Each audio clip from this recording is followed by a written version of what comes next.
Myślę, że tak, no. Jak możesz, musisz.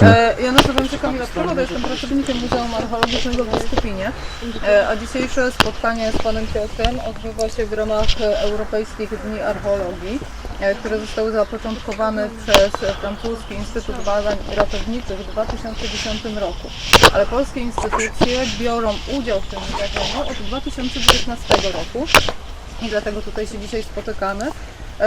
Chodzi o to, proszę Państwa, żeby promować archeologię jako dyscyplinę naukową, żeby przybliżać też troszeczkę metody badawcze, ale chodzi przede wszystkim też o to, proszę Państwa, abyście poznali nasze dziedzictwo archeologiczne. Także ja gwarantuję Państwu ze swojej strony, teraz Piotr na mnie patrzy, jest ciekawy co powiem, ale gwarantuję ucztę dla ucha i oka, także będziecie bardzo zadowoleni. Także życzę Państwu przyjemności podczas tego spotkania. Dziękujemy. Czyli imprezę uznajemy za otwartą. Proszę Państwa, co ja tu robię? W 1995 roku, już jako młody wykładowca z rocznym stażem, przyjechałem ze studentami, zaproszony, no i rzucony na głęboką wodę, której nikt nie znał. Pierwszy festyn archeologiczny w Biskupinie. W tym roku obchodzimy 30-lecie, ale tak naprawdę powinno być 31-lecie. Po prostu pierwszy rok covidowy spowodował, że muzeum jako instytucja państwowa zrezygnowała, nie mogła tego festynu robić, no i nie został to przedatowany. Ja uważam, że to błąd. Powinien być ten festyn mieć po prostu pusty numer jak 13 piętro w wieżowcu na Manhattanie, w hotelu Ritz. Natomiast wtedy z grupą studentów, dzisiaj część tych osób już jest doktorami, profesorami archeologii, no czas niestety przeleciał, a ja związałem się z Biskupinem jako krzemieniarz, to jest moje stoisko, dzisiaj żona była łaskawa mnie zastąpić, na dobre i na złe. Dzisiaj przez pół roku mam tutaj pokazy obróbki krzemienia, ale łucznictwo tak naprawdę jest moją głębszą pasją, ponieważ ja od dziecka, rzeczywiście od malca takiego, daleko stąd na Mazurach, chciałem przeżywać przygody tak jak bohaterowie książek, jak bohaterowie pierwszej ekranizacji, jeszcze czarno-białych. To ja wiem, dzieciom może ciężko sobie wyobrazić, że był jeden program w telewizji, bo dwójka nie odbierała na Mazurach, tylko w Warszawie, a czerń i biel była podstawową barwą tych szarych, smutnych czasów, ale jak to dzisiaj niektórzy mówią, które wydały bardzo twardych ludzi. I to jest coś, z czego do dzisiaj jestem dumny, że myśmy mieli marzenia i musieliśmy je realizować sami, a nie przy pomocy sklepów w internecie, chińskiej manufaktury czy innych różnych bezecnych spraw. Natomiast przyjechawszy tutaj, ja już miałem za sobą pracę magisterską o łucznictwie epoki kamienia. Miałem 20, może mniej, 15-16 lat robienia strzał i łuków, chociaż bardziej strzał niż łuków, bo łuki okazały się być trudniejsze. Za mną są łuki, strzały pokażę. I coś trzeba było pokazać, a oczywiście rzuciliśmy się na głęboką wodę jako jedynie, zresztą dlatego witano nas z otwartymi rękoma. Poza kolegą z Warszawy, Witkiem Migalem, który był wtedy już uznanym krzemieniarzem, on jest 10 lat ode mnie starszy, ja go poznałem na studiach. I wtedy zwariowałem. Mówię, Jezu, to jest możliwe, naprawdę. To, co czytałem o Indianach, jest w Polsce facet, który to robi, no ale to wiecie, to nie były takie czasy jak dzisiaj, że człowiek młody podchodził, klepał po ramieniu, mówi, ty mi pokaż. Nie, to tak nie było. Ja jeszcze musiałem parę lat poczekać, ale to dało mi niesamowity impuls. Więc jak w 1995 roku przyjechaliśmy, ja jeszcze nie umiałem łupać, ale już usiłowałem wykorzystywać swoją wiedzę dydaktycznie jako wykładowca. A później nawet napisałem pracę doktorską na temat obróbki eksperymentalnej. Dlaczego? Bo o łucznictwie nie mogłem, ale nadal do dzisiaj to łucznictwo jest moim takim life motywem. Chociaż czasami też innych okresów, niekoniecznie epoki kamienia. Więc przyjechawszy tutaj dzień przed festynem, w tym 1995 roku, grupą studentów, na razie nie ma pytań, zbudowaliśmy na prędce szałas, niewiele lepszy od tego. Ten już jest w stanie rozkładu, więc on jest stary, ale to pokazuje, że rzeczywiście następuje taka dezorganizacja materiału.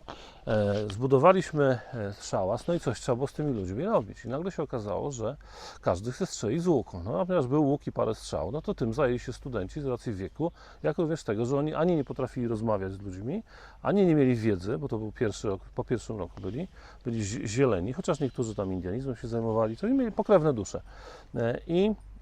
Natomiast ja usiłowałem już troszeczkę brylować jako starszy kolega. Więc siedziałem przy ognisku i robiłem jedną strzałę dziennie, jako pokaz. Dzisiaj chciałem to zrobić, ale pewnie zagadam się i nie dam rady. Więc to mniej więcej tak wyglądało. Była opowieść, był pretekst i myśmy się uczyli w ogóle ludzi. To były inne czasy, proszę Państwa.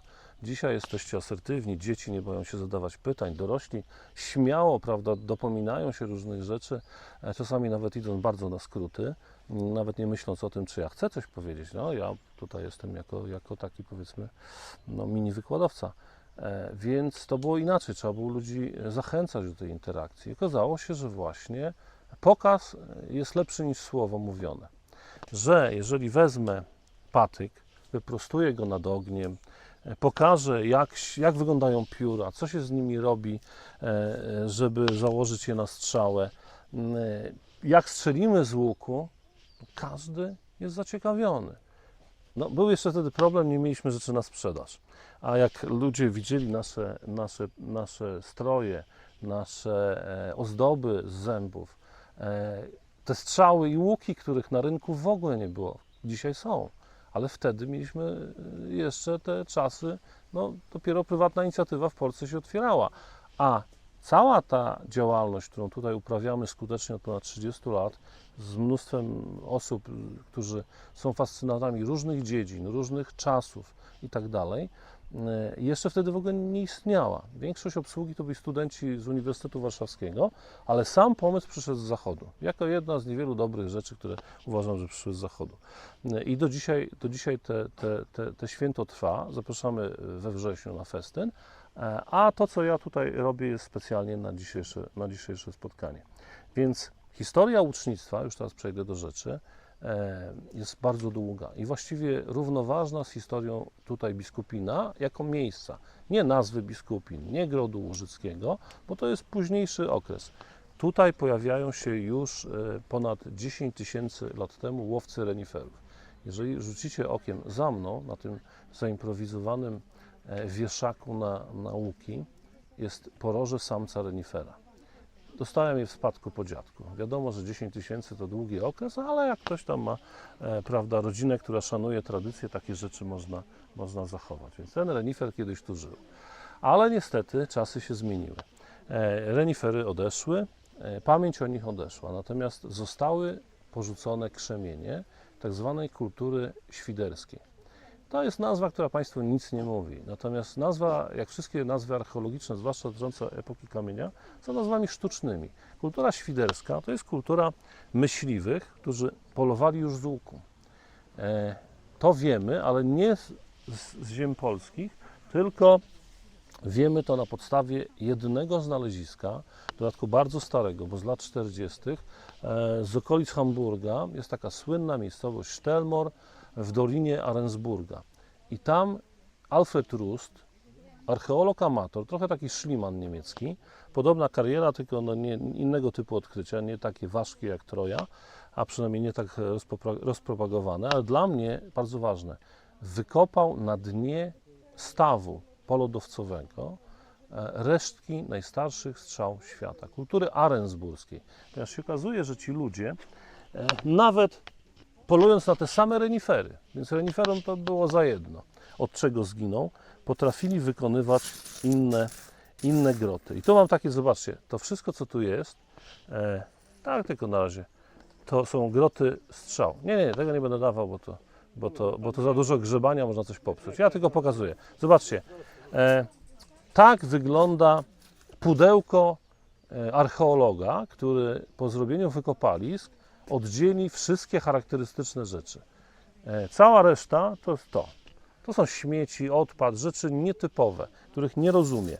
Natomiast w czymś takim musi grzebać, żeby zrozumieć, z czym ma do czynienia. Tak? No i groty strzał dla epoki kamienia, gdzie na początku jest wyłącznie łowiectwo i zbieractwo, czyli polowanie jest chyba najważniejszym elementem. Myślę, że to już są dyskusje, prawda, takie często też dzisiaj zabarwione feminizmem, czy rola zbierającej kobiety, bo zdecydowanie to mężczyźni polowali, no na logikę po prostu. My nie mamy na to dowodów, ale na logikę, prawda. Wyobraźcie sobie kobietę w ciąży z dzieckiem na plecach, które nawet jeżeli było zdyscyplinowane, no to i dałoby się upolować zwierzę, czyli podejść bądź na nie zaczekać, bo zazwyczaj polowanie z łukiem polegało nie na strzale ze 120 metrów, jak dzisiaj jest to możliwe.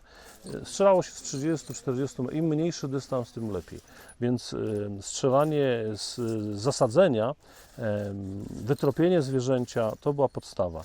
Więc polowanie z dziećmi to raczej było mało możliwe. Więc raczej było to męskie zajęcie. Ja nie jestem jakimś tam męskim szowinistą, ale przyjmuję, że naturalny porządek rzeczy, który charakteryzuje społeczności prymitywne, jest daleki od tego, co się dzieje w momencie, kiedy dotknęła nas cywilizacja. Szukam tych liściaków, ale chyba nie mam. Muszę je zrobić po prostu w innym pudełku. No w każdym razie groty najstarsze strzał mają kształt liścia wierzby. I to jest specjalna technologia. Przygotowałem takie rdzenie i to mogę Wam pokazać. Przejdę się może po prostu. Mam taką serię na rdzeniu odbitą. Zobaczcie. Także generalnie ogólna taka informacja, że łupanie krzemienia jest sztuką, która miała reguły.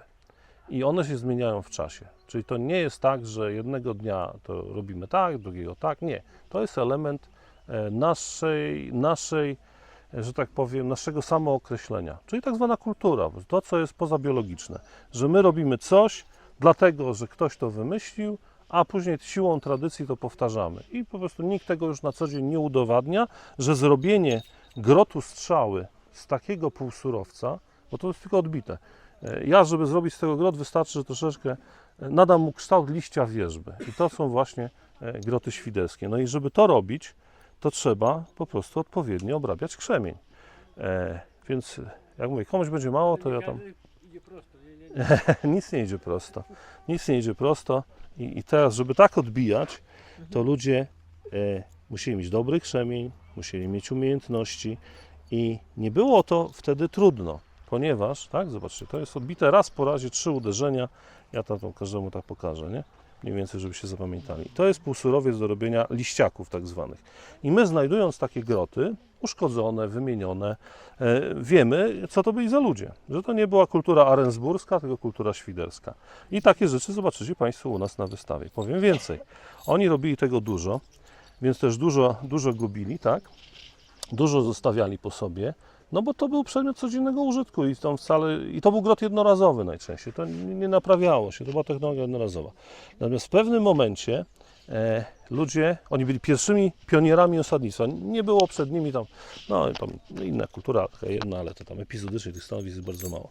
Oni przyszli pierwszy na niż, mieli nieograniczony dostęp do krzemieni narzutowych, czyli krzemieni zostawionych przez lodowiec, ale jakby to powiedzieć, przynieśli czasami ze sobą przyzwyczajenia z innych terenów.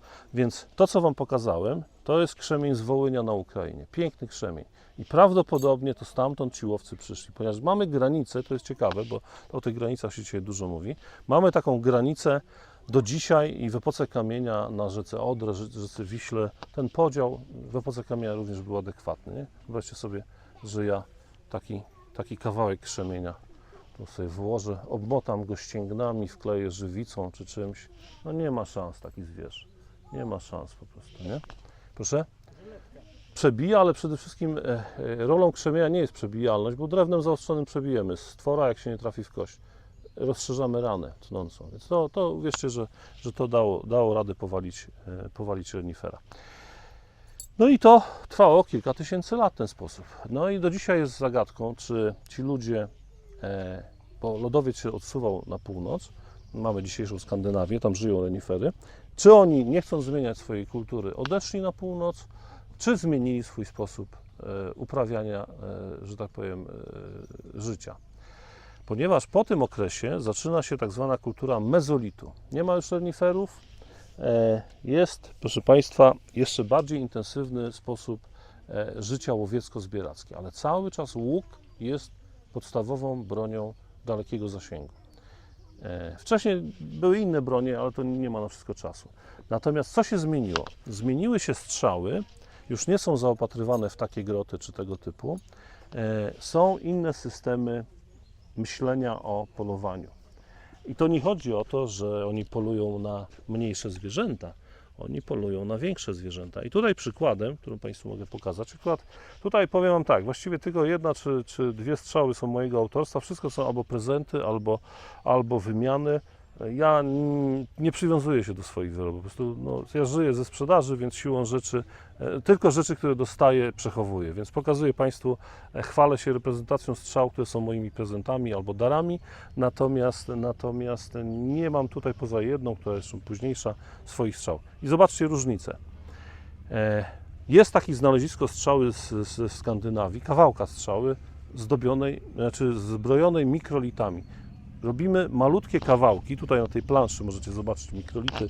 Tego jest cała typologia, to jest kilka tysięcy lat i archeolodzy tam to dzielą, klasyfikują, a tak naprawdę są tylko dwie strzały, gdzie znaleziono te systemy wkładkowe na 100%, że one były oprawione i wiemy, że chodzi o strzałę, a reszta to są tylko takie kawałeczki, tak jak w tym moim koszyku. Także jak chcecie zobaczyć, to możecie sobie podać w koło i tylko ostrożnie oglądając, żeby komuś oka nie wybić, bo że strzałę się ogląda, pamiętajcie, nigdy nie dotykamy piór. Jak mamy zabytek, to zawsze kontrolujemy grot i nie dotykamy piór ani tej. Środek jest częścią taką neutralną. Nie rozmontowujemy, nie czochramy tego, prawda? Także broń Boże coś takiego zrobić.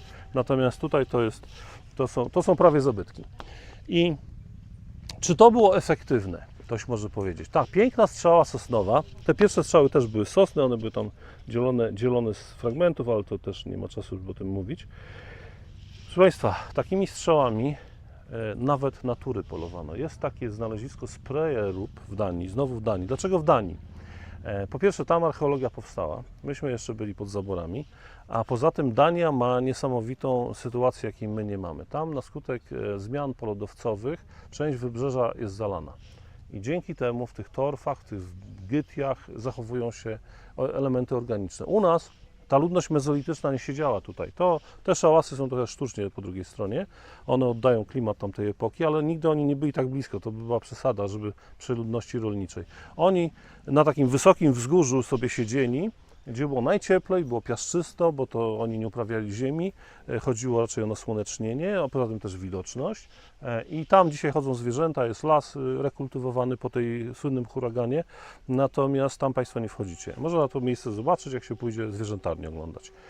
I jest takie znalezisko z Danii, gdzie wśród szkieletu nie była to jedna strzała, to było prawdopodobnie polowanie zbiorowe, bo raczej jeden łucznik tego tura rozwścieczonego by nie był w stanie, ale grupą, tam jeden hałasuje, drugi gdzieś tam tego i prawdopodobnie tego biedaka zaciukali.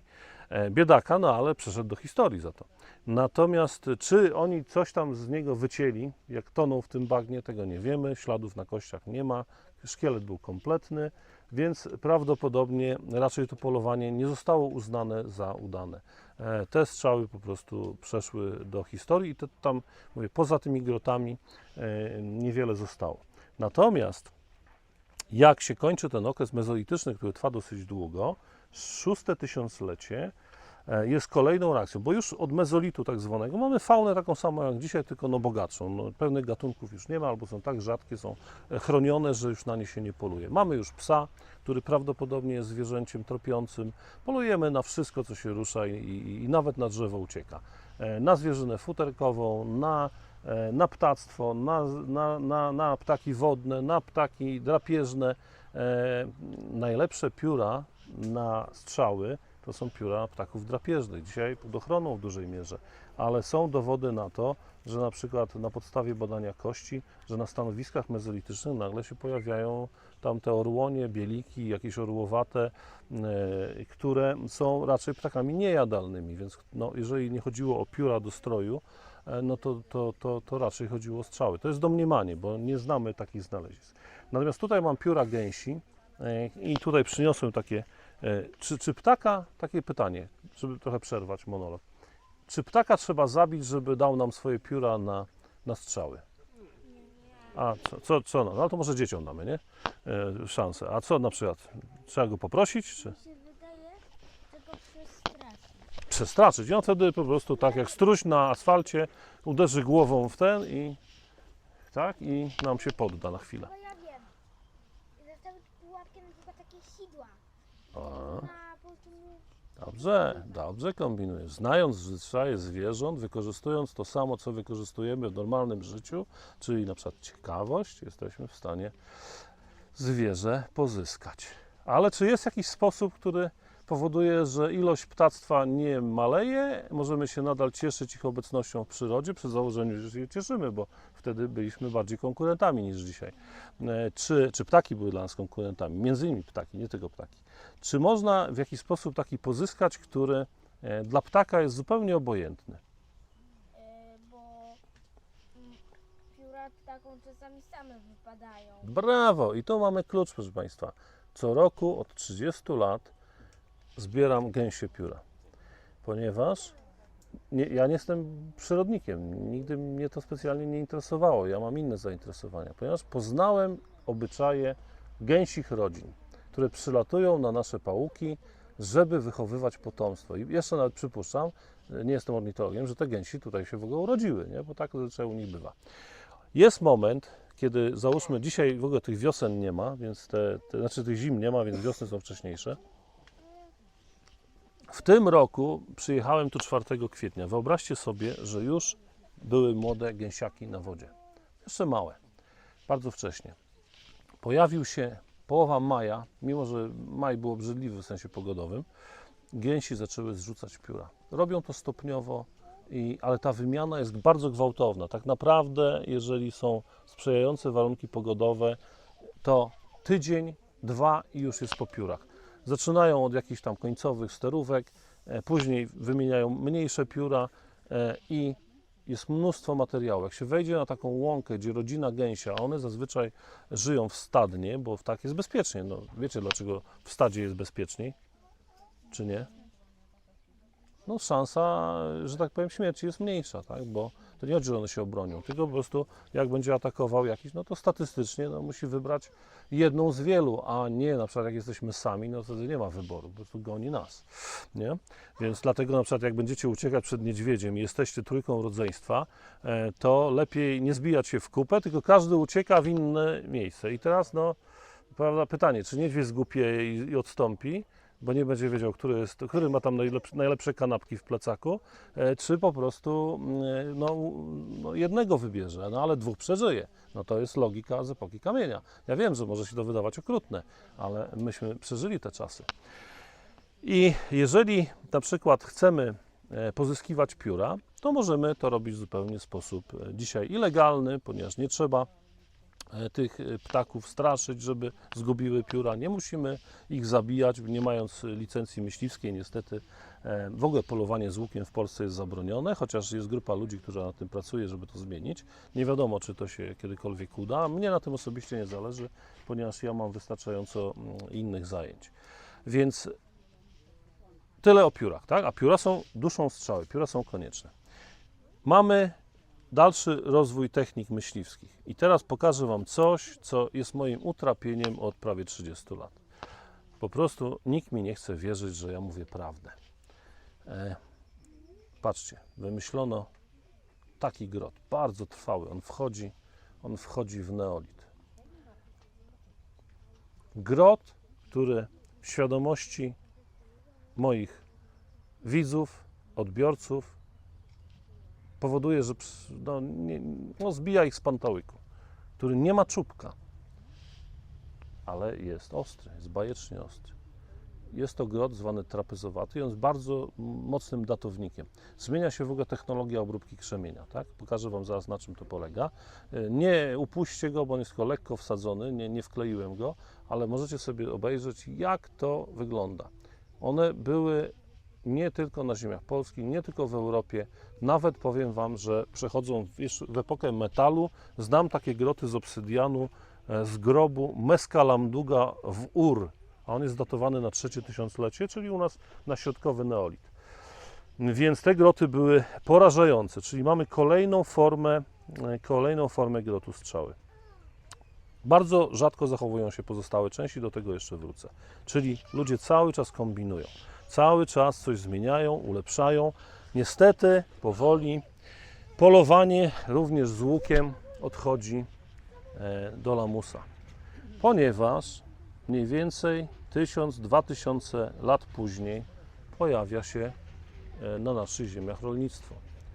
I używane są tego typu groty i na przykład mamy bardzo rzadkie znalezisko grotów kościanych, Czyli, proszę Państwa, to nie jest tak, że w epoce kamienia ludzie musieli wyłącznie robić groty krzemienne. Ja nie mówię tutaj jako krzemieniarz o tym, ale to tak dam do myślenia, ponieważ jest takie znalezisko z Kujaw, grobu męskiego, gdzie znaleziono kilka takich przedmiotów razem, badane są traseologicznie, są wykonane z szlifowanej kości bydlęcej, no reszta strzały jest dopowiedziana, tam by zachowały się tylko groty. Mamy już dowody na to, że zaczyna się używać kości. Mamy podejrzenie, że może to była strzała bojowa, a nie myśliwska. Może to była strzała już do unicestwiania konkurencji dwunożnej, a nie do polowania. Proszę, Marko, możecie obejrzeć sobie tą. I jaki jest dalszy ciąg kombinacji? Mamy jeszcze 1,5 tysiąca lat, kiedy społeczności łowiecko-zbierackie obwąchują się z tą ludnością, która budowała te długie domy, już nie szałasy. I jak oni osłabiają, jak z jakiegoś powodu impulsy z południa słabną, pojawia się, proszę Państwa, szansa akulturacji, czyli troszeczkę można porównać to do sytuacji w Ameryce Północnej i słynnej opowieści o Pocahontas, że Indianie osłabionym osadnikom na skutek różnych tam rzeczy, braku dostaw, chorób i ciężkiej zimy pomogli, no bo się zlitowali nad nimi, nie wiedząc, jaki los ich czeka. Bo człowiek ma w sobie jeżeli ktoś nie jest rywalem, to ma tę naturalną taką chęć, prawda, do wymiany genów, wymiany prezentów, bo wiadomo, że to, co obce, jest ciekawe, więc tak kultura się szerzy. Natomiast rzeczywiście już w neolicie mamy konflikty, nawet konflikty masowe, i to oczywiście dla archeologa to bajka, tak? Bo zazwyczaj to my kopiemy śmieci, ale jak mamy groby, mamy postrzały z łuku, dla łucznika też coś jest. No to wiecie, no nawet jeżeli to były jakieś koszmarne sprawy, to poznawczo są bardzo ciekawe. Więc mamy człowieka, który już przy pomocy łuku dywersyfikuje łucznictwo na bojowe, nie tylko myśliwskie.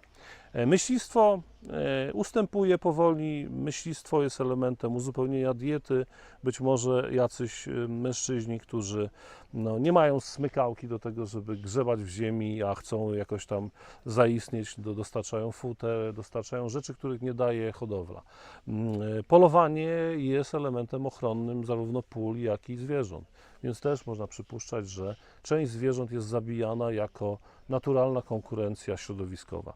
Ale już nie dla pożytku, żeby ich zjeść, tylko właśnie dla innych rzeczy. Pojawiają się zęby dzikich zwierząt w grobach, czyli cały czas prawdopodobnie są elementy animizmu, czyli wiary, że noszenie takiego przedmiotu przenosi na nas pozytywne cechy zwierzęcia. To do dzisiaj myśliwi, tu mamy kolegę wybitnego myśliwego i panią myśliwinę, która również na co dzień pracują z takimi rzeczami i do dzisiaj myśliwi też chwalą się swoimi trofeami, pozyskują niektóre elementy zwierząt z jakiegoś sobie znanego powodu. No nie jest to już animizm, ale zostaje ten sentyment, prawda, żeby tym porożem, grandlem czy pazurem się móc pochwalić kolegom. No to u wędkarzy też to istnieje, prawda? Wiadomo, że wędkarz też jak idzie na ryby, to później opowiada, jaką rybę złapał, nie? I słuchajcie, co mamy dalej? Mamy rozwój kultur neolitycznych, też idący pod górkę. Mamy migrację ludzi ze stepu, pojawia się koń, pojawia się kasta wojowników. Mamy łucznictwo, które już nie służy ani obronie pól przed zwierzętami, ani myślistwu. Mamy broń i broń zaczyna się konstruować inaczej. Jest bardzo ważny element, który odróżnia groty późne od tych wczesnych. Bardzo duży nakład pracy. To, co Wam pokazywałem, taki grot, ile czasu się robi taki grot? Kto zgadnie? Młodzież. Ile czasu się robi taki grot trapezowaty? No, wliczając naukę, ciężkie studia. 10-15 sekund, ja. Tak? Oczywiście muszę mieć półsurowiec, czyli nałupany krzemień. Samo wykonanie takiego grocika, jak będzie chwila, to mogę pokazać dla tych, którzy zostaną, bo czasu już jest mało. To są dosłownie do minuty czasu. Taki grocik sercowaty, który jest pięknym grotem, który już jest grotem bojowym. Znaczy, on może być użyty myśliwsko, ale rzadko bywa. Ponieważ nie musimy, mamy już zwierzęta hodowlane, gospodarka rolnicza już trwa kilka tysięcy lat. Jest nie tak wydajna jak dzisiaj, ale mimo wszystko jest tym elementem, który określa ludzi na nowo. I zobaczcie, to jest 30 minut dłubania, a może i więcej, bo w zależności jakiego sprzętu się używa. Bardzo mozolna praca, piękny obiekt. I tutaj pozwolę sobie taką małą klamrą jeszcze spiąć moją opowieść. Jak miałem 10 lat, to o wiele mniejszy grocik znalazłem. Tego typu, kultury ceramiki sznurowej. I wtedy powiedziałem moim rodzicom, za co do dzisiaj ich przepraszam, no matka już nie żyje, ojciec jeszcze żyje, a dzisiaj jestem im wdzięczny. Wtedy postanowiłem nie zostać rolnikiem, bo moi rodzice mieszkali na wsi i mieli gospodarstwo, na którym ja się urodziłem. I chciałem zostać archeologiem. Już nie Indianinem, bo wiadomo, że o wizę było ciężko, zieloną kartę wylosować było jeszcze ciężej w moich czasach, więc stwierdziłem, że indianizm daruję sobie, ale już dowiedziałem się, że mieliśmy swoich Indian. W sensie sposobu życia, czyli kulturę epoki kamienia. Bo już mając 10 lat, to już tam trochę głowa ponad 100 sięgała, już były coraz to nowe książki i zacząłem się, jak znalazłem taki grocik, zgłupiałem po prostu, nie? To był przewrót w moim życiu, takich przewrotów było więcej, nie będę Państwu o wszystkim opowiadał, zostawię sobie coś na później. Natomiast te groty zapowiadają już sam schyłek użycia krzemienia w łucznictwie. One wchodzą w epokę brązu i taką klamrą spuentuję, może słyszeliście, to bardzo znana historia sprzed 10 lat, bitwa nad Tolężą albo Tolenze. Archeolodzy niemieccy, zresztą też człowiek, to wędkarz znalazł, taki grot wbity w kość biodrową, panewkę kości biodrowej, ludzkiej. Później zaczęto robić badania wykopaliskowe, mnóstwo szczątów ludzkich w Dolinie Rzecznej, zatorfionych, mnóstwo grotów z brązu, ślady walki, pałki takie na poziomie bejsbola drewnianego, tłukli się już tak na poważnie. To była taka naprawdę bitwa. Chcecie zobaczyć, Darku? Tu tylko, żeby nie wypadł, nie? Ten grot. Także mamy, proszę Państwa, 8000 lat potwierdzonej historii łucznictwa i na tych ziemiach, i w ogóle. Łuk na pewno jest starszy, natomiast większość dyskusji na ten temat jest domniemaniami.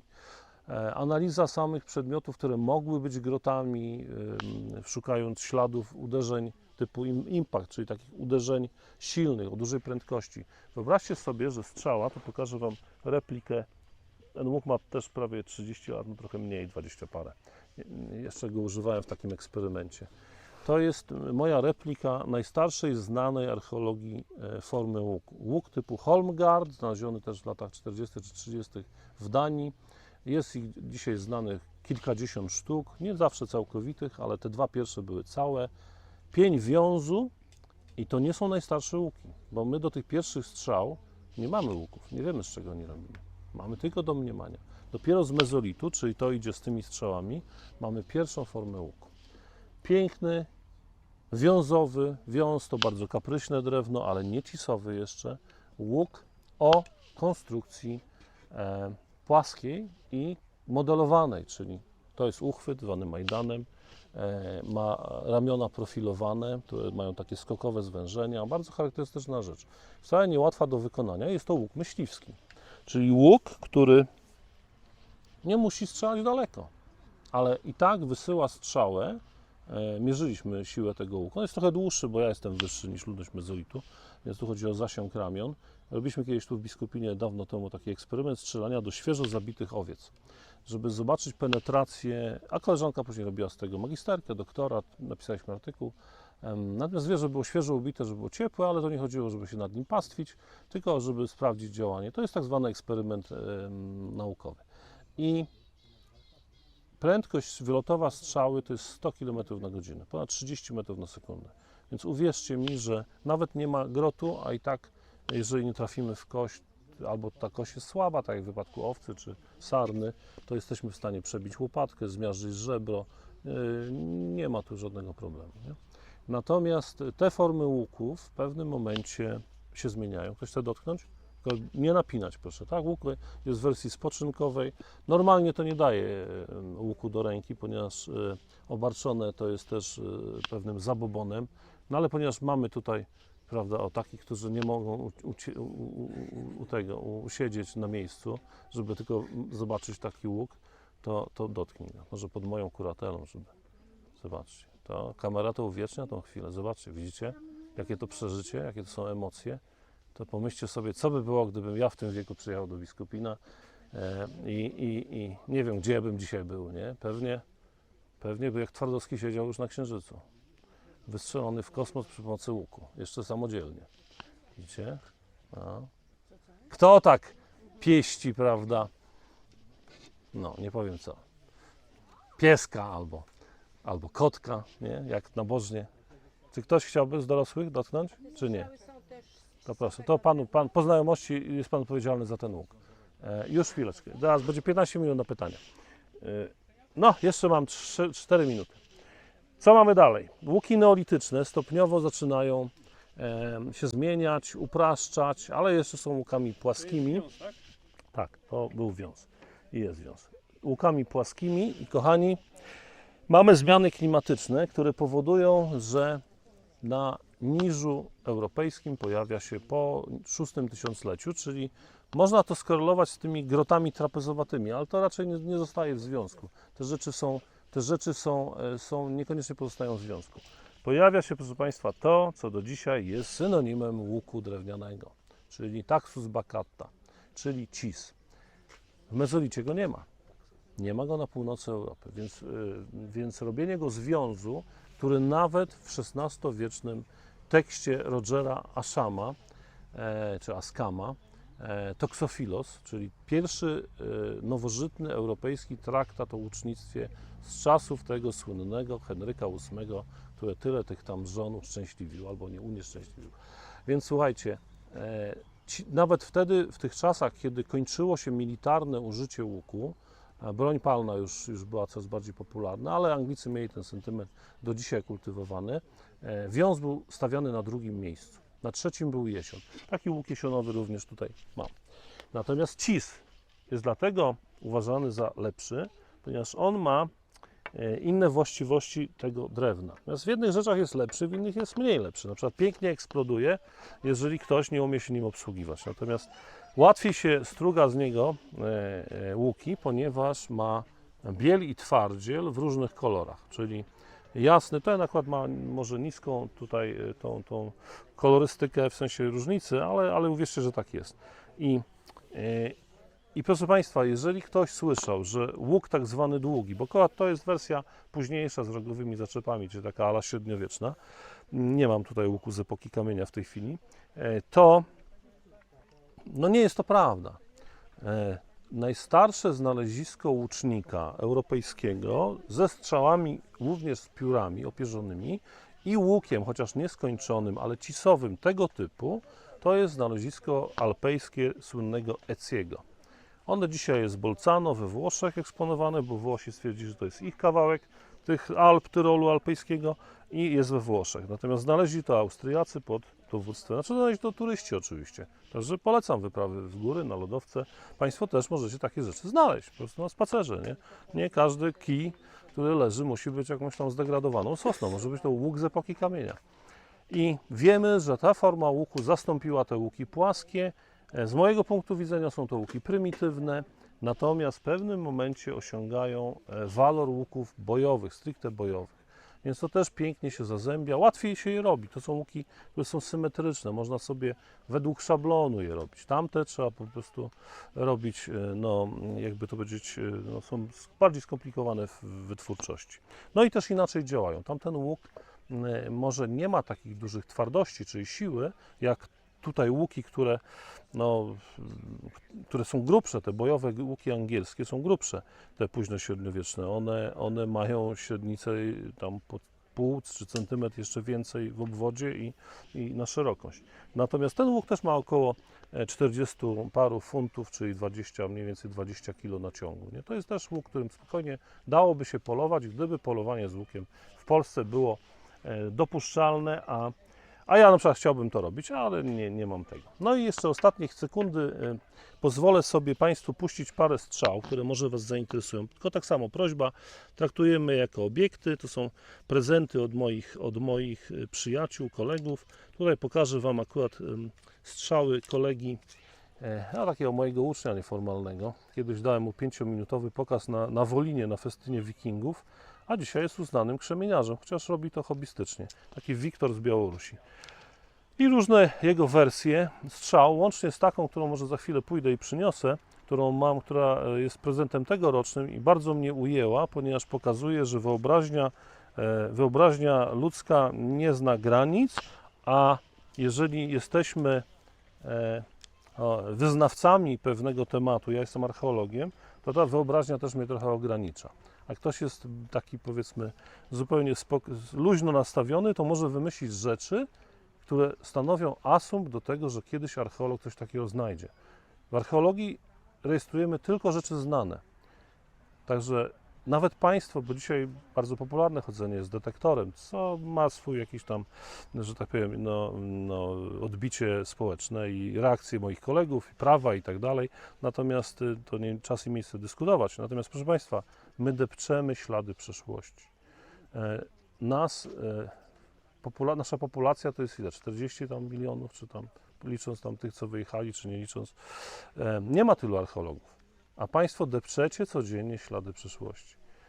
Te rzeczy można znajdować, należy informować o tym muzea, przekazywać, to jest własność Skarbu Państwa, ale przede wszystkim jest to jakieś odkrycie. Odkrycie czegoś lokalnie, odkrycie naszej historii, a czasami odkrycie rzeczy, która do rąk archeologów nigdy nie trafi, ponieważ nas jest za mało. Nie możemy być jednocześnie w kilku miejscach naraz.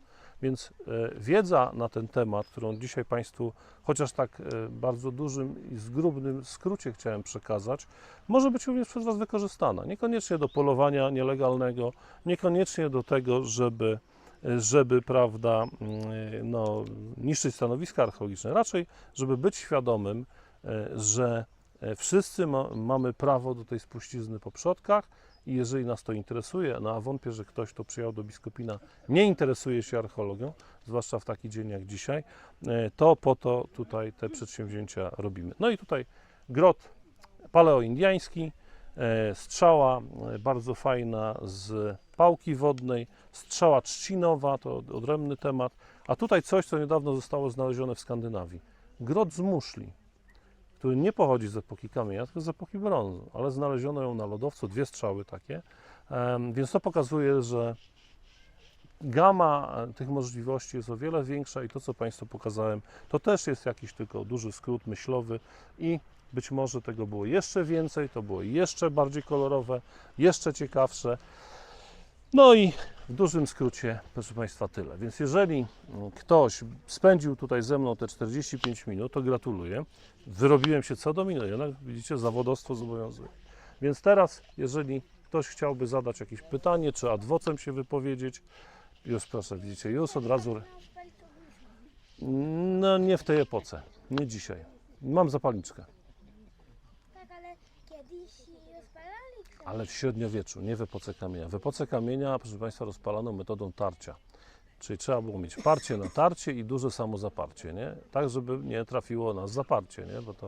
Bo to wiecie, to może być problem. Natomiast nie. Krzemień dopiero wchodzi jako element zapalniczki w sytuacji, kiedy mamy technologię stali.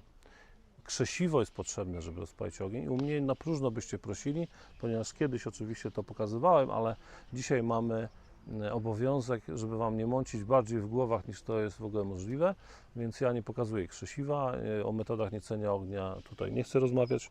Warto przyjechać na festyn, czasami się pojawiają zapaleńcy, specjaliści, natomiast ten krzemień służył w epoce kamienia do robienia narzędzi. Jeżeli chcę zrobić strzałę, jeżeli chcę coś postrugać, pokażę to młodzieży, no nie będę poprawiał strzał kolegów, więc wezmę patyk. Zobaczcie, to jest materiał do strzału. To, co daje przyroda, mnóstwo możliwości, no ale to byłaby kolejna godzina, żebym Państwu o tym opowiadał. Zobaczcie. Taki nóż tam u mnie na stoisku ułożony możecie kupić sobie, jeżeli ktoś chciałby zrobić strzałę. Nie musi być to nóż, może być to kawałek krzemienia, natomiast zobaczcie. To naprawdę działa. Także tu taka jest rola krzemienia. Cały ten czas, o którym mówiłem, krzemień jest najważniejszym, można powiedzieć, strategicznym materiałem do wykonywania narzędzi. Grot to też jest narzędzie, tak? Do czegoś.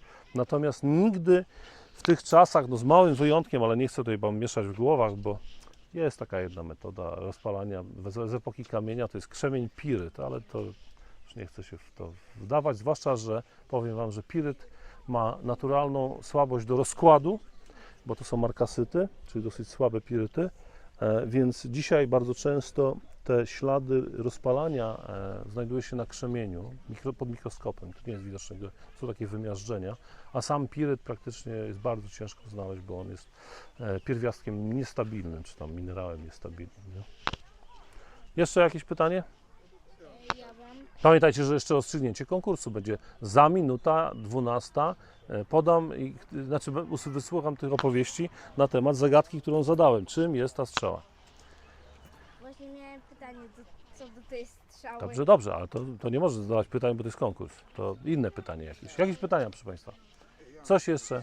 Strzała, którą jedno powiedział Pan, że jest z pałki wodnej i druga, którą pod pałce wodnej Pan już nie pamięta. Nie, druga jest trzcinowa. Tylko z pałki wodnej jest ta jedna. W jaki sposób robili, bo generalnie kij od pałki wodnej czy trzcina są dość miękkie, elastyczne. Proszę Pana, nie wiem, czy robiono. Powiedziałem, to są strzały, kolegi, który jest miłośnikiem Indian, epoki kamienia również, ale jego nie ogranicza wiedza. Nie znam przykładu, proszę Pana, strzały z pałki wodnej z Europy, co nie znaczy, że bo materiał jest. Pytanie, czy to robiono. No, ciężko znaleźć. Natomiast, proszę Pana, jeżeli chodzi o trzcinowo, to kilkanaście lat temu napisałem artykuł powodowany takim znaleziskiem ze wschodniej Polski. Zostałem poproszony o próbę zinterpretowania tego przedmiotu. To jest mój przedmiot, który jest repliką. I napisałem kilkustronicowy artykuł, robiąc eksperymenty w Biskupinie, wizualizując to, o możliwości wykorzystania trzciny w strzałach neolitycznych, kultury pucharów dzwonowatych. Ale jeszcze raz zaznaczę, o możliwości. Ja nie wiem, czy one były robione, natomiast tego typu kamienie, zarówno w Ameryce Północnej przez Indian, na Bliskim Wschodzie w neolicie, były prostownikami strzału na gorąco trzcinowy, bo trzcinę trzeba prostować. Drewno tego nie wymaga, czegoś takiej konstrukcji. No i, że tak powiem, po 10 latach powstał drugi artykuł, gdzie badacze z Warszawy już bez mojego udziału poszli jeszcze dalej, mianowicie zrobili eksperyment strzelania, ale to nie jest ta strzała, inne strzały, takimi strzałami i zostało to opublikowane na Zachodzie w języku angielskim, czyli w czasopiśmie Archeometry, bardzo wysoko notowanym. Ja się nie zajmuję nauką, więc już nie muszę tego robić. Natomiast no, od takiego pomysłu, który był hipotezą, badacze już badali strzały, których nie ma. No, taka jest archeologia dzisiaj. Piękna, prawda? Pełna możliwości. Także nie tylko YouTube jest miejscem, gdzie można różne rzeczy wymyślać.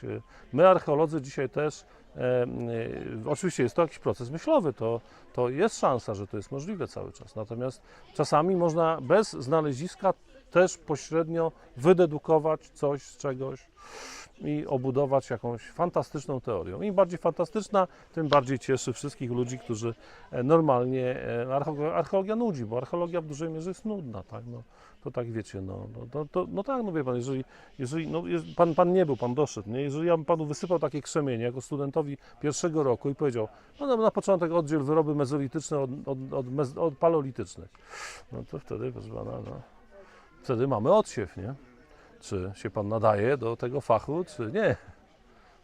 Jeszcze drugie pytanie. Mówił Pan, że w tym okresie robiono z takiego drewna, w innym okresie z innego drewna łuki czy strzały.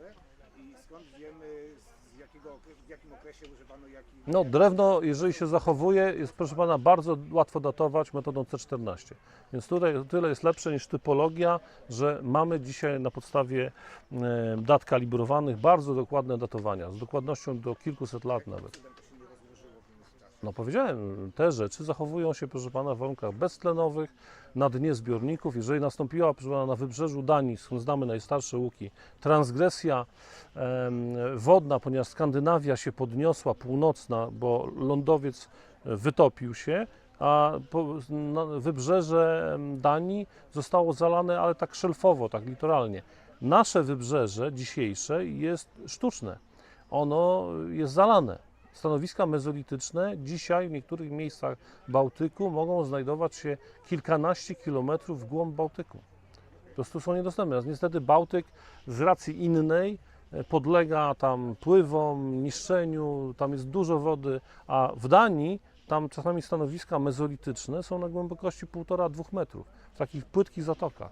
I tam świetnie to się bada, bo nie trzeba dużych nakładów, a jednocześnie te stanowiska od 6 czy 8 tysięcy lat będą zalane i tam nie ma pływów, nie? Bo to są te wyspy, jak Atlantyk wtargnął do Bałtyku i zasolił go nieznacznie, to w tym momencie powstały te stanowiska. Nie? I dla nich to był taki potop, tylko no, raczej nie doprowadziło do tego mitu. Ten mit jest raczej bliskowschodni, ale to dotyczy tego samego procesu, czyli prawdopodobnie zmian wahania tafli oceanu w ciągu ostatnich 15 tysięcy lat.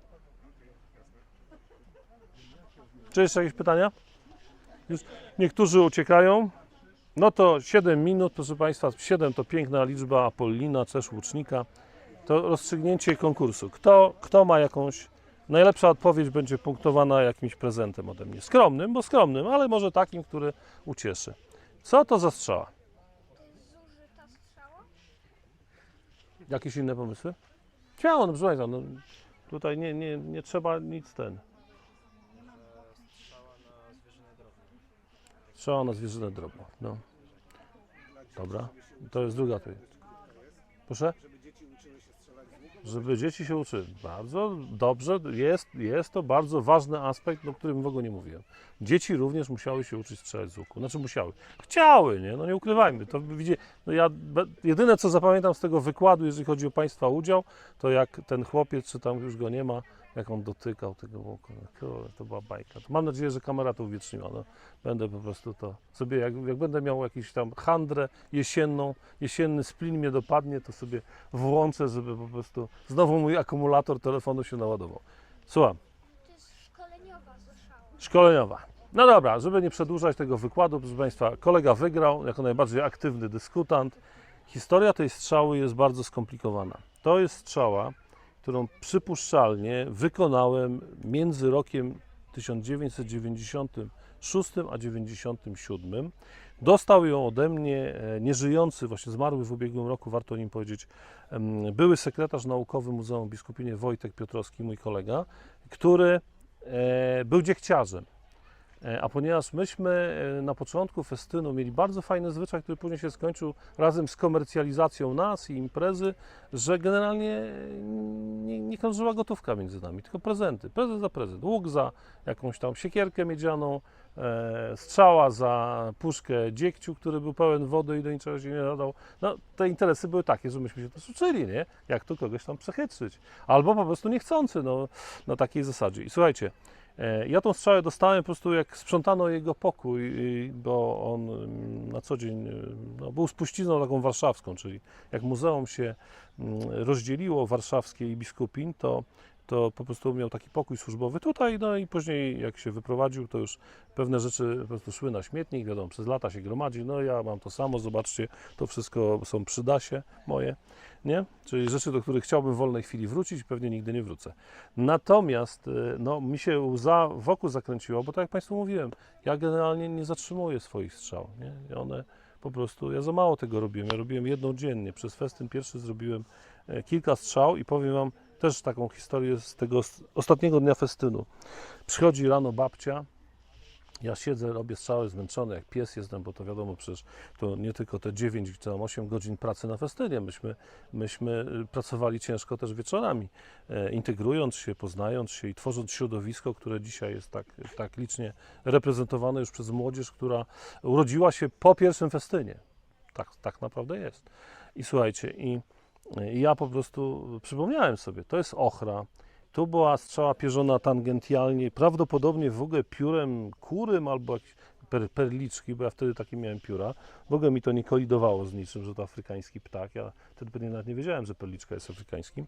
A tutaj był szklany grocik, ja jeszcze nie umiałem łupać, ale kalifornijski, ponieważ pierwszym moim takim nauczycielem z książki był Indianin z Kalifornii. I wlepiony woskiem. To wszystko tu widać, nie? Bo ja to widzę. A później sobie przypominam.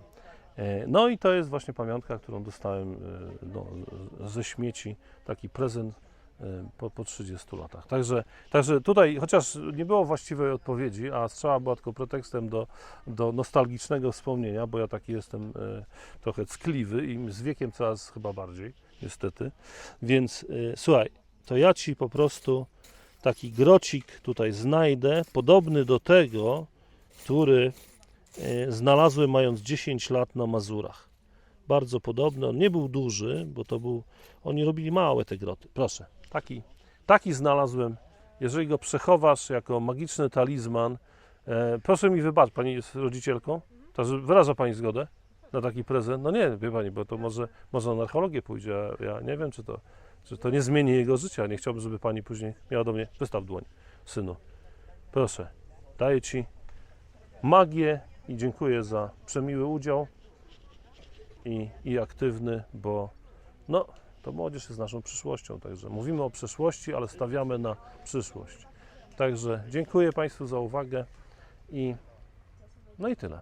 Ale oczywiście, jeżeli ktoś chce ze mną zostać, to będzie oczywiście mały afterek, czyli możemy rozpalić ognisko, jeżeli mi żona pozwoli, bo wszystko zależy od jej wspaniałomyślności, bo normalnie to ja siedzę tam i tam jestem potrzebny, ale moja żona sobie świetnie radzi. Także jeżeli da nam chwilę, to jakieś tam kawę, ciastko, ale jeżeli na przykład ktoś będzie chciał jeszcze zostać, ja też zaplanowałem to oczywiście jak zawsze za dużo atrakcji, możliwość, że coś pokażę, jak coś robię, że można będzie samemu spróbować zrobić taki prosty grocik, bo mam dzisiaj tego tyle towaru, że przecież do grobu go nie wezmę, nie? A może komuś się to spodoba, więc tutaj. Dziękuję bardzo. Ja, minutę przed czasem, normalnie, jak nie ja. Jak nie ja. No. To dziękuję. To jest, mówię, 30 minut, nie? Więc tutaj chyba nie mamy tyle czasu, zważywszy, że ja mówię, obiecałem żonę, że ona chce do syna jechać do Poznania, więc tutaj z racji tego, że jest wygrodzone, chyba, że jeszcze, także tutaj, proszę zobaczyć, to jeszcze taki mały, bo tam nie było tym czasu, mówiliśmy, że ta formuła była taka napięta, to są jednozadziorce, nagrywasz? To są jednozadziorce solutrejskie, czyli tu jeszcze przypuszczalnie mamy do czynienia z bronią miotaną, tak? Czyli tych w ogóle właściwie w Polsce nie ma solutrenu. To jest taka formuła kulturowa, która powstała na granicy Pirenejów między Hiszpanią a może z Afryki jakieś impulsy. W Polsce właśnie nie ma solutrejskich i to jest datowane na, nie wiem, powyżej 25 000 lat, nie? Czyli miotacz oszczepów mamy. U nas Hamburgien jest takim, ja nie powiedziałem o tym, ale zanim się pojawili łucznicy, to jeszcze były plemiona takie być może używające miotacza oszczepów i to jest Hamburgien i Brommet, takie tam archeologiczne. Hamburgienu jest w Polsce kilka stanowisk, tutaj niedaleko Wągrowca, najbliżej nas, a ich pewnie więcej, natomiast one są ciężkie do znalezienia, ponieważ tak krzemieniarstwo zostało pokryte wydmami driasowymi, czyli na których się pojawili później łowcy reniferów i te stanowiska zazwyczaj nie występują na powierzchni. I dopiero przypadkowo, jak jest wykop gdzieś głęboki, to wychodzi przy okazji badań innych i tych stanowisk na pewno jest więcej, są arcyciekawe, ale to jeszcze nie są łucznicy. Natomiast tutaj akurat takie przykłady jakieś tam Ameryki Północnej, takich początków krzemieniarstwa każdego miłośnika krzemieniarstwa, czyli Indianie, nie? Bo to oczywiście, no, natomiast takie tam półfabrykaty, to jest technologia ta najtrudniejsza, nie? Natomiast te małe groty, to jest właśnie, to jest kultura ceramiki sznurowej, to jest armorykański, którego w Polsce nie ma, chrupnięty. Czasami mówię, groty są niegotowe, coś takiego na przykład nie jest grotem, może być nożem, ale żeby później zrobić grot, no to przechodzi kolejne etapy, tak? To tylko na podstawie grobów takie rzeczy możemy notować. Natomiast tutaj, mówię, są wszystkie te inne. Tutaj taki mały liściaczek, te oryginalne są malutkie, nie? Takie są u nas w muzeum, czyli te liściaki świderskie, takie naprawdę ładne, to nie występują na niżu, ponieważ są gorsze krzemienie, a żeby taki ładny grot zrobić, to tak jak pokazywałem tym rdzeniem, te najstarsze, to naprawdę trzeba mieć fajny krzemień, nie? Ten jest z Wołynia, nie? Ten jest z Wołynia, także bardzo dobrze się go łupie. Tylko tutaj zostawiłem taką seryjkę i to się łupie takimi kamieniami. No i to, proszę, pięknie, że on musi być prosty i zachodzi czubkiem, nie? Oczywiście tam troszeczkę się go jeszcze podłuskuje.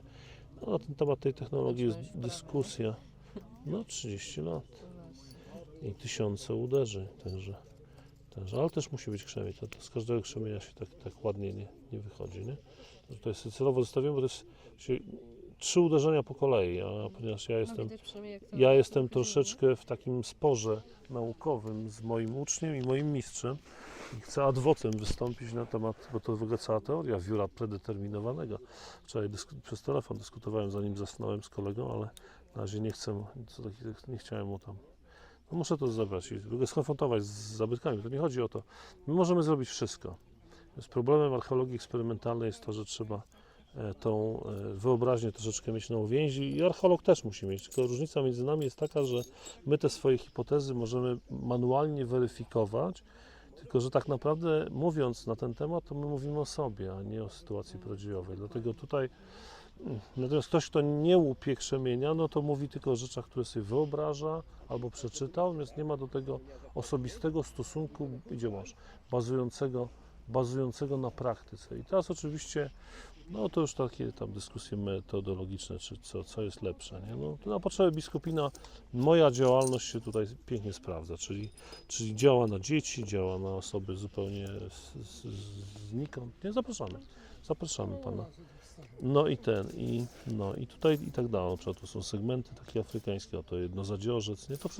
To wszystko jest jakaś historia, nie? Tutaj typolodzy to tak sobie ustawiają, nie? A ja dzisiaj patrzę na to jak na strukturę. Natomiast żeby zrobić taki grocik, nie? Na przykład taki bardzo prosty, taki najprostszy, na przykład półtylczak, to jest najstarszy grot mezolityczny, nie? No to przede wszystkim trzeba sobie wybrać wiórek, nie? I tutaj są takie akurat pomieszane i trzeba od razu widzieć. No i na przykład ja widzę, że z tego mógłby być półtylczak typu komornica, nie? To się tak nazywa. Chyba jeszcze widzieć, nie? No znaczy, no, idziemy na skróty, proszę pani. Normalnie, że pani, ja taki byłem bardzo złym człowiekiem, to ja studentów musiałem z takich rzeczy egzaminować, nie? I pytać. O, i teraz to jest tak zwana technika rylcowcza. Tak przełamać, nie wiem, czy mi się to uda, żeby uzyskać ostry jak półtylczaki komornice są tutaj, nie? Taki czubeczek, tak? A w tej chwili zrobiłem taką wnękę. I teraz muszę tak nacisnąć, żeby tak na tym klocuszku, żeby go przełamać i żeby było ostre zakończenie. To jest tak zwany point diede po francusku, bo to Francuzi wymyślili, albo po prostu technika rylcowcza. O, i tu, no i tego znajdujemy setki. Jak się sieje stanowisko i ma się małe oczko sita, to nie ma czasami, znaczy zbiorniki też są łamane, uszkodzone, więc oni robili tego tysiącami, tak? I to na przykład zastąpiło te liściaki, nie? Czyli to oprawione prawdopodobnie troszeczkę tak bokiem, nie tak frontalnie, bo te oprawy boczne mają sens, jeżeli chodzi o, że niszczą się krzemienie, ale nie strzała. Nie musimy tam jej owijać. No nie ma tej siły takiej rozszczepiającej strzały, że musi być obmotka i to zacznę to robić później. Natomiast te mocowano tak lekko pod skosem, to też może być wykorzystanie tej filozofii, bo one też były mocowane tylko w oszczepach, nie? Będę robił takie oszczepy na wystawę w tym roku, ale tu nie w innym muzeum, nie? No i to było w ten sposób, nie? Mąż? No i tu mamy półtylczak komornica, nie? No i nie może Pani odebrać sobie spokojnie. Przecież Pani czekała na mnie, ja mogę przejechać. No, natomiast tylczaki na przykład, tylczaki, bo to jest ten sam okres, to są coś takiego. I być może było tak, że, znaczy jest jedno takie zjawisko w Skandynawii, że na przykład to dawano na początek, a to z boku strzały. Czyli były takie formuła grotu dwuczęściowego, ale asymetryczna, nie? I to było z boku strzały, czyli mamy prawie liściak, mamy ten grot, prawda, tak? Nie ma taki sam, ale już koncepcja jest inna. Ale zastosowanie takie same, nie? Tylko zmienia się koncepcja. Później mamy na przykład na naszych ziemiach bardzo ciekawe, no później dochodzą trójkąty, nie? Czyli prawdopodobnie właśnie te wkładeczki takie, może też do innych rzeczy, ale te wkładeczki takie, którymi zbrojono, czyli to jest kolejny etap rozwinięcia tej teorii, czyli dużo tych zadziorków, nie? Czyli jakaś świadomość, że po trafieniu zwierzęcia gdzieś tam zostaje, bo to nie jest to, żeby nie można było strzały wyciągnąć, to nie chodzi No o... właśnie tak pomyślałem, że Nie, jest ciężko. nie, jeżeli zwierzę to dostaje, znaczy tak sobie wyobrażam, no bo nie wolno polować, nie? Ciężko to badać, to podejrzewam, że przy ruchu, jak się znaczy ten postrzał nie jest śmiertelny, to one się wykruszają w ciele zwierzęcia, które ucieka i po prostu robią takie dum-dum, masakrę z tej rany, nie? Czyli te krzemienie przy każdym ruchu tną tkankę. No tak sobie wyobrażam, że po to tak nabijano. Może to miało też jakiś element taki magiczno-odstraszający, no tego się nie dowiemy, nie? Ale to jest rozwój tej koncepcji. No i mamy bardzo fajną, akurat tutaj ta strzała tam została taka wykruszona. Janisławicka, to jest bardzo ciekawe znalezisko, ponieważ w Polsce jest grób najstarszy mezolityczny z Janisławic. Ja kiedyś brałem udział, o, to pokażemy, tylko jeden. Grób jest w muzeum w Warszawie, a został wykopany koło Skierniewic, chyba Łowicza tutaj, nie? Koło Skierniewic. No i coś takiego, nie? I tu kolega taki, nasz kolega Suchy pod pseudonimem dał mi taką zrobioną przez siebie strzałę. Kiedyś był uczestnikiem warsztatów robionych przeze mnie i to jest jego taka wersja właśnie, to wkładki ja robiłem, ale to Piotra, też Piotra Łotra, replika, nie? Jeszcze pomalował ochrą, bo tak jak powiedziałem, no, artystów, on jest trochę artystą, nie jest archeologiem, nie obowiązuje, że tak powiem, ścisłość taki, można sobie dopowiadać pewne rzeczy. To jest fajne. To jest piękne, no To jest dokładnie. piękne, to jest piękne, ale to też pokazuje właśnie na ile my w procesie uczenia się urabiamy, że to zatracamy wrażliwość, nie? Natomiast bardzo lubię tą strzałę, pięknie opierzona jakimś tam miodojadem, na dziegciu, ze ścięgnem, także no, taki, no i patyk też taki zwykły patyk jakiś tam popękanego derenia chyba, także paradoksalnie te popękania To jest derenia? usztywniają. Nie wiem, to on to robił, może jakiś krzywy badel, natomiast to nie moja strzała, więc, znaczy moja, ale nie mojego autorstwa, a tu jest strzała akurat Piotrka, naszego Rasputina, tylko grocik, i to też moje wkładki, tylko grocik się ukruszył i ten janisławicki grot właśnie to jest taka też supozycja, nie do końca jest zgodność, o proszę zobaczyć coś takiego, że tu mógł być, I ten podwójny? że nie, trzy są, że trzy są, Że 3 są. ponieważ w grobie znaleziono 7 tego typu zbrojników i 14 takich. To są dwa, bo to są wkładki, nie? Więc to zupełnie inaczej wygląda, to jest coś takiego, nie? Czyli mamy taki szeroki i mamy 14 takich małych czy większych takich wkładeczek, nie? Takich tylczaków, ale to się nazywa wkładką janisławicką, czy dużym, smukłym trójkątem janisławickim. No różne, małe, duże i one wyraźnie są różne, nie? No i jeżeli, oczywiście badania były przedwojenne na żwirowni, więc tam troszeczkę kwestia przypadkowości mogła zadziałać, ale jeżeli dobrze to wyeksplorowano, no to jest jedyny najstarszy grób mezolityczny, no to te 7 do 14 dawałoby taki podział 2:1, więc w tym momencie można sobie wyobrazić, no oczywiście, że mogło to być zrobione tak, no ale też siłą rzeczy ten układ symetrii też jest fajny, bo on wtedy poszerza tą ranę jeszcze podwójnie, ale no takiej strzały do dzisiaj nie znaleziono, no, Co nie znaczy, in że nie situ. istniały. No nie, no trzeba szukać dalej. Kolejne pokolenia badaczy mają. Natomiast jeżeli chodzi o te trapezowate, to tego jest dużo tych znalezisk z Danii, one z Niemiec, one są notowane. W Polsce są same groty. W ogóle z Polski mamy fragmenty strzał, ale to też dyskusyjne. Co do chronologii można się tam wypowiadać, czy one są mezolityczne, czy nie są. Nie? Na przykład z takiego stanowiska w Krzyżu. No, natomiast jak te się zaczynają, to już jest fajnie. Te sercowate, bo to jest okres, kiedy mamy już rzeczywiście prawdopodobnie wojowników, już być może nawet są konie i są całe seriacje grotów, ponieważ są groby niszowe na lasach i na przykład no, po 10, 12, 20 grocików i często mają zapolerowania czubka. Kiedyś pani taka Drobniewicz z Krakowa napisała, że one przypuszczalnie były używane do robienia dziurek w paciorkach z muszli.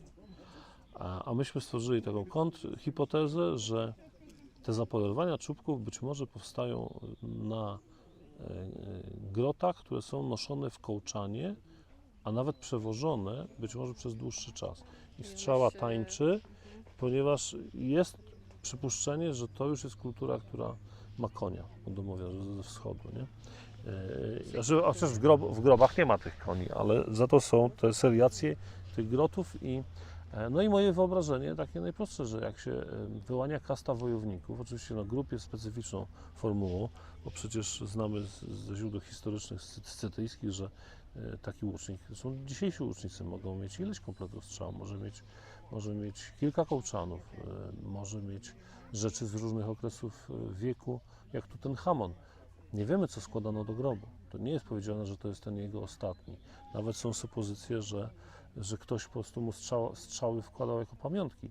I powiem pani, to nie musi być absurdalne, bo kilka lat temu żegnaliśmy naszego kolegę, takiego Piotra Goneta we Wrocławiu, który no, był ateistą, on się deklarował jako ateista, Więc pogrzeb nie był katolicki, ale w pogrzebie wzięła ogromna ilość łuczników, ponieważ on był założycielem Stowarzyszenia Łuczniczego i przez jakiś czas prezesem i założycielem Polskiego Stowarzyszenia Łucznictwa Tradycyjnego. I ja byłem w szoku, ile strzał nawbijano mu w nasyp grobu. Jako prezent po prostu. Jako prezent z dedykacją, nie jakąś tam taką oczywistą rzecz kupioną w sklepie. Nie, wiązanki też były, ale na przykład były strzały jako taki prezent z zaświaty. Nie? I te strzały po roku jeszcze tam czasami stały w tym grobie, czasami dokładano. Nie wiem, jaka jest dalsza historia, ale bardzo ciekawe. Natomiast on był rzeczywiście osobą związaną z łucznictwem, a my łucznicy, no, mamy też swój jakiś taki kodeks zachowań, który wyłamuje się spośród takiego czegoś, co zwykłemu śmiertelnikowi jest niedostępne. Nie? Bo to jest pewna taka działalność, która człowieka jakoś tam ustosunkowuje do tej sztuki, nie? Sztuki zabijania. Ale nie tylko. Też, prawda, dawania życia, no bo myślistwo jest takim zabijaniem szlachetniejszym niż zabijanie tego samego gatunku, ale historia pokazuje, że łuk bardzo szybko zaczął być używany również do rozwiązywania konfliktów demograficznych, populacyjnych. No może światopoglądowych, tego nie wiemy, no to już za daleko idzie, ale tak, no tutaj trzeba zawsze sobie zohydzić wroga, żeby go zabić, bo wtedy jest łatwiej to przyjąć w psychice, że zadusić czy tam wyrzucić z gniazda, tak jak bocian, najsłabsze piskle, co u zwierząt jest czymś oczywistym. Wczoraj widziałem taki film. Jest o wiele pewnie łatwiej. No, dzisiaj po prostu za takie rzeczy no to jesteśmy karani w społecznościach niskodzietnych, natomiast no, kiedyś to było inaczej. Nie? Kiedyś przecież te biedne aniołki, które umierały, to nawet Kościół nie chciał chować, chodzić pod murem, nie było chrzczone i tak dalej. Nie? W społecznościach znowu, ja miałem okazję kopać taki grób, trudne do datowania, ale pewnie ze środkowego neolitu, no była to inhumacja i nawet być może wyposażony był, chociaż dziecko nie miało tam więcej niż kilka lat. Także dla mnie to jako nawet już ojca to było duże przeżycie, zetknąć się ze szczątkami dziecka sprzed kilku tysięcy lat i wtedy sobie uświadomiłem, jak archeologia, no, moim zdaniem niewłaściwy stosunek do grobów uczy studentów, nie? Tak troszeczkę jak studentów medycyny, nie? Że to jest ciało, a gdzie człowiek, nie? Także tak, żeby nie zwariować, nie? Ale generalnie my nie musimy robić takich rzeczy. Myślę, że jeżeli można z pełną pompą pochować szczątki jakiegoś tam zabitego w czasie II wojny światowej, to ktoś z kultury łużyckiej zasługuje na to samo sakrum. Ja miałem okazję takie rzeczy robić, w sensie, no, archeolog musi zrobić wszystko, ale dzisiaj nie będąc czynnym archeologiem, mam do tego, mówię, taki łatwiejszy stosunek, bo tego nie robię. Nie? Więc natomiast rzeczywiście no, trzymać czaszkę ludzką, ząb ludzki, kość ludzką, no. Więc plusy, minusy tego. Tak. No, to co, chce Pani spróbować? No pewnie. No to proszę, powtórzyć. No to już nie ten, to już, proszę Pani, nie będę prosił ten, ale mam świadka, że czyni to Pani. Wyrażam zgodę. Proszę tak. sobie wybrać i nie wiem. Nie znam się na tym. Co to duże. No, wystarczy na przykład zatępić, no, nawet cokolwiek, no niech Pani zaraz spróbuje, zacznie, bo to przełamanie to jest trudne na przykład, ale po prostu, no, to są wszystko wiórki, nie? I teraz nawet taki trójkącik, proszę zobaczyć, nie brać się na ten, proszę zobaczyć. Ja jeszcze raz, filmujesz? Jeszcze raz pokażę. Tutaj schowamy te, bo to jest zupełnie to inne narzędzie, to jest technika naciskowa, to retusz to jest tego, no mówię, że ona tam się już nerwowo ogląda. Proszę, mam podstawę, nie? Po prostu naciskam, natomiast ważne jest to trzymanie. Oczywiście tego nie wiemy, no to jest, nie jest twarde, nie? jest kruche. To jest bardzo łatwo złamać, proszę zobaczyć. Teraz spróbuję trójkąt zrobić, nie? O, i pęknie, czyli źle, no mój błąd, tak? No, czyli na stanowisku bym znalazł coś takiego. No i teraz oczywiście pytanie, czy ta kultura pozwala mi na to, żebym ja go skrócił, ten trójkąt. Czy bym to wyrzucił? Czy jako odpad, czy... No to już jest... A... Tam są, mówię, tam retuszowane Oni się raczej nie przejmowali, nawet wydaje mi się, że część tych wkładek, ona w ogóle nie musi mieć retuszu, jeżeli kształt pasuje, to się założy na strzały i już, nie? No i mamy taki trójkącik. O. Są takie drobiazgi, no to są naprawdę drobne. No, na wystawie może Pani zobaczyć. U nas jest trochę mezolitycznych rzeczy, naprawdę są malutkie. Także wykopać to, tylko wykopaliska z epoki kamienia